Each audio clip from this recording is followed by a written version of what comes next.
under the defense procurement and specifically talking of the Army Technology Board, we are ready to do the funding, and that funding is a direct funding and not in terms of some incentives later on.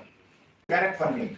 We are ready to give you any amount of that funding. So there are various means, various financial bonds at various levels. We are ready to do it so long as we are actually addressing the issue at hand. But then in this case, there are other challenges you need to look at. So when we indigenize, let's say a particular component is indigenized by a particular private industry. Will the other industry be ready to procure it from them only? Or will it lead to some sort of a monopoly? How do we cater for that? Or then, from that point of view, should we have it developed by the industry or only by some government institute or establishment? And then carry out the transfer of technology to the industry. We need to look at it. I'm sure during the day these issues will get discussed. The other aspect is the cost competitiveness. Again, because of the smaller quantities and the amount of funding required in R&D, I don't think it will ever be really possible to be cost competitive to the Chinese components. So therefore, but we want indigenous components only. Therefore, the system of L1 or how to work out that we compensate for that kind of R&D and the limitation of the quantity from that perspective, and yet be able to induct indigenous equipment is a challenge. We need to work out some models for this. And that's what I requested even that day also in that event. I will request again today for the industry to please suggest the models which you feel that can actually cater for our draw a balance between our risk requirements, these requirements. And that is where we are looking at actually, once you suggest the models, the cases will be taken up according to the necessary provisions and all at the government level. I'm sure will come into force in due course of time. And that's where actually now we are looking at evolving a simple and efficient method. While all this, will take some time. But what to do with our present requirement?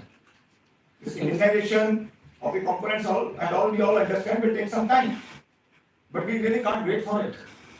As military, we have to be prepared for war as of today, as of now. So therefore, we really can't wait for that indigenization to take place and only then induct the equipment. We have to induct the equipment even as of today also. So we are working out on evolving a framework, an efficient framework, which is easily implementable without adding much layers in the already the large steps of the procurement process and the testing and evaluation, so that we are able to cater for some of these vulnerabilities to the extent possible.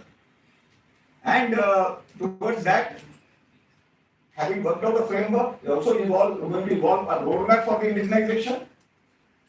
And then to enable that, is where we are going to be launching maybe some challenges in some form or our problem statements to the environment. And that's where I would request maximum participation from the industry and academia, the various R&D organizations, so that we are able to come up with the best possible solutions and in the least possible time. And other thing is that while we already have some of these components, some of these systems with us, how much actually secure they are is another matter of concern.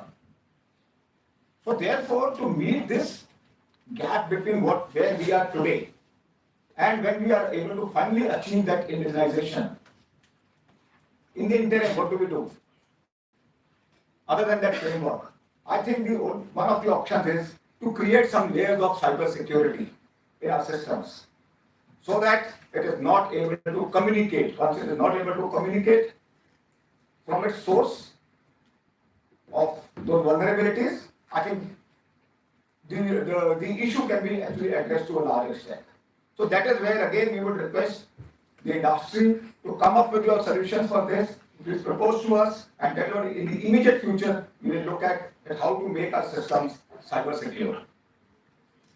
Now, apart from this, while indigenization of components is one major concern for us now today, which we actually never bothered, while what Ankit suggested was actually 60% of indigenization content that is very much already existing so far as the defense procurements are concerned. But the challenge is again verification of the indigenous content. And like I said, finally, as responsible citizens, it has to be a truthfulness in our claims. That's what is important. Now, apart from that, otherwise, since we have the drone industry here, so far as the army is concerned, the major challenge for us is the drones in high altitude areas. And some of you participated in our recently conducted the event Hind Dronathon, but still our requirements are far much more than what we witnessed over there. Although there is a large amount of improvement over what was there, say about till 2 years or 3 years back, what we have seen now, but still there is a long road to go, and there is a large opportunity for the industry to work on the drones for high altitude area in all domains, right from say there be surveillance, the loiter munitions, FPV drones, logistics, and drones with various payloads, there is a comment, alert, SAR, and like that. And finally, I would say that the Army Design Bureau is ready to support you, ready to fund you, and handhold you right from the beginning to the end in our this road to indigenization. Thank you. Jai Hind.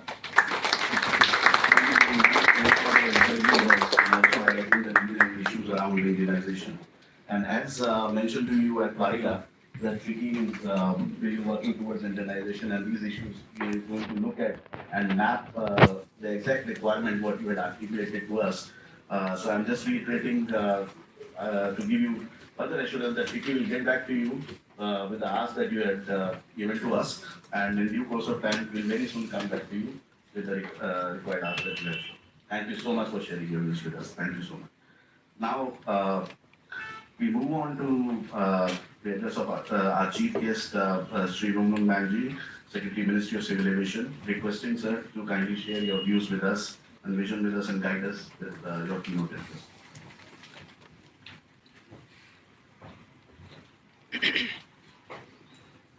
Good morning, and as we gather in this FICCI Bharat Drone Varta, I start with warm greetings to the chair of the FICCI Drone Committee, Sri Jalaj Dani, Major General G.S. Mann from the Army Design Board.